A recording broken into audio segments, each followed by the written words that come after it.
When you do things like this, you're a peacekeeper. You may not have ever thought of yourself that way before. Blessed are the peacekeepers. That's what you are. Next slide, please. We put those clothes on these children, but we gave them through the Afghan National Police. This man gave these children these clothes, and he solidified his bond with a centralized government like nobody ever did before in the history of Afghanistan. Next slide, please. We gave these children Beanie Babies from Spirit of America, the first toy they ever had. Isn't she happy with that reindeer? Isn't he happy with that koala bear? Isn't she very unhappy with that crab? The rest of the story is that the nice boy gave her the koala bear as he was smiling and he didn't care. Next slide, please. These girls in school,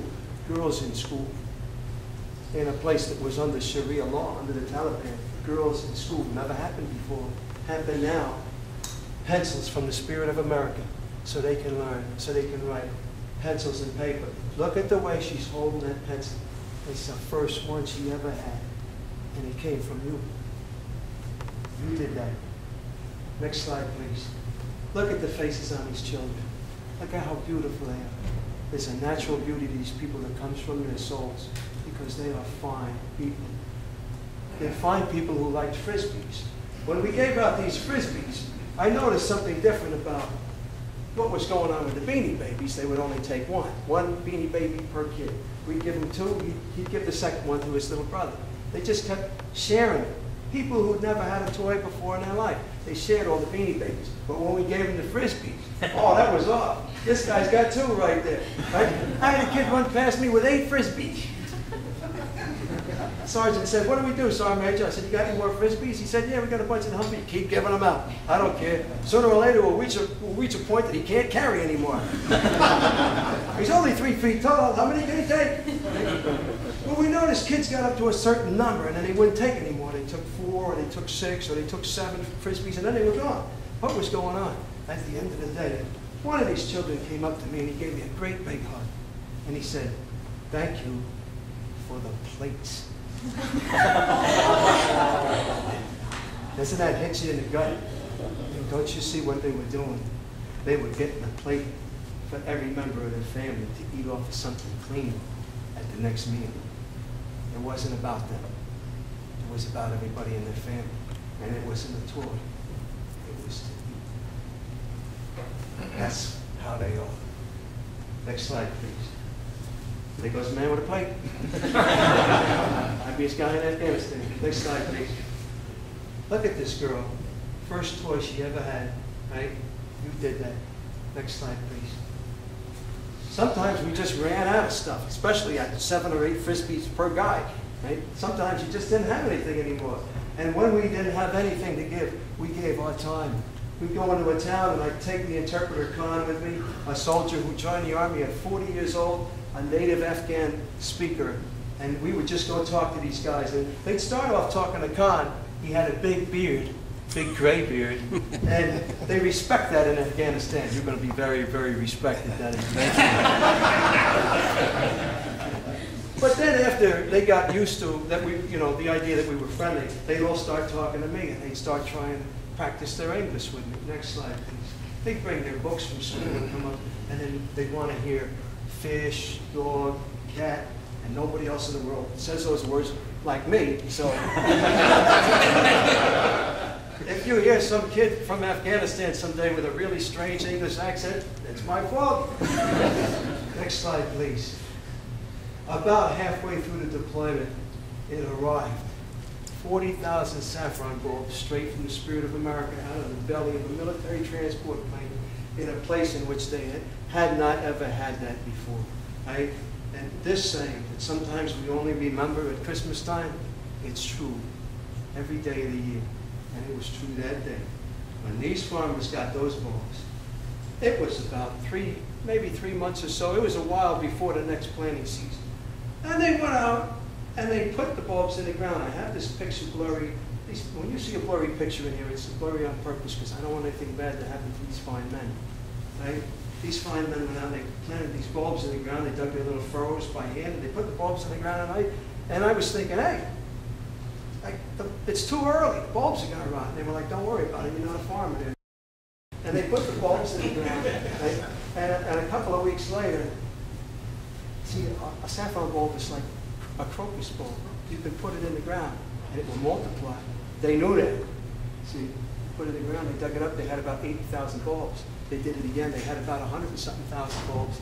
And by the time we got to 200,000 or 300,000 bulbs, I got the idea. All right, I know where we're going with this. And then they planted it for real, and it went forever. Hectares and hectares. It was just 40,000 bulbs. See, there's a story in the Bible that talks about a man who got 2 talents of silver. And he hid it away and didn't do anything back, and he came back with 2 talents, and his master was mad. But the man who got the 6, and he doubled it and came back with 12, he was truly blessed by God. These people live that. That's what they do. Next slide, please. Because of what you did with the Spirit of America, saffron flourishes in that part of Afghanistan where it never was. There was no poppy there, and there is no Taliban in that part of Afghanistan, and there is peace in that part of the country, despite what you read every day about what's happening in Afghanistan. Next slide, please. So we got some international media recognition because one of the people who was helping, many people sent things to me, not just the Spirit of America with their bulk of the supplies, but also soldiers that I had met through many armies, through many places, including Gaza. And I worked with some New Zealanders. A New Zealand sergeant sent me some stuff, and then he sent a letter to CNN and ratted me out. And they came out and they wanted to make me a CNN hero. But you know what? Making a guy like me a CNN hero, it's like running up and giving a big hug to the mailman when he brings you your tax refund. You really didn't have anything to do with it, right? It's the people behind it who provided the money, the people who provided the delivery, the people who put it all together, Peggy Finnan, right? The people who organized it and then let me know what was going on, Michelle Redmond. Those people brought saffron out there and wanted to call me a hero. How ridiculous is that? Right? But it reminded me of something, the Song of Solomon, when the flowers appeared on earth, there they were, all the saffron was coming up, and there were birds in the air. There was birds where this tractor was going around in the back, and the voice of the turtle was heard in our land. There he is. Next slide, please. Now you could say, well, maybe if we just got out of there, we didn't have the army running around there, everything be okay. Maybe we need to get out of Afghanistan. Heck, we're pulling out of Iraq. Why don't we just get out of Afghanistan too? We need to save money, right? Let's get out of it. Ignoring the Taliban will not make these guys go away. I ran into a story on CNN Online, and they were talking about saying in Afghanistan. This is not so long ago in October. I said, hey, I've been there. I know most of those people. This is a story about a man, right? They said a man got his eyes gouged out.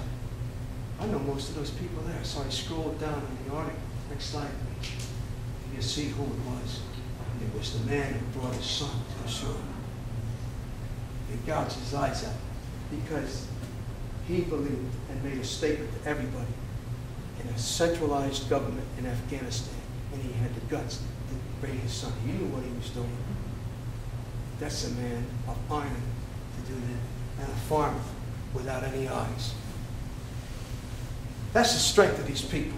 Somebody tells you, well, everybody who's a Muslim believes in Islam.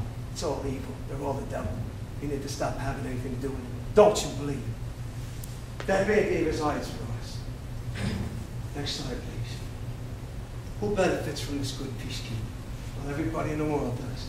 These kids that grow up, and they'll be free of this terrorism, of this plague, this disease that's affected the whole world, brought down 2 twin towers in the biggest, most important country in the world, right?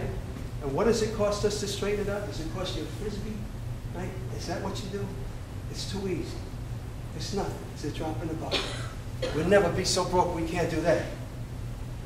Next slide, please. So we ask ourselves, after all the doctrine I've studied in the Army about peacekeeping and peace enforcement, who got it right? I think Isaiah, who said, feed the hungry and help those in trouble. I think he knew a little bit about peacekeeping. Next slide, please. In the name of the boy who has a blind farmer for a father, and all that you've done through this great organization, I say, may God make this year your finest effort in peacekeeping. Thank you for coming here and inviting me. May God bless all of you.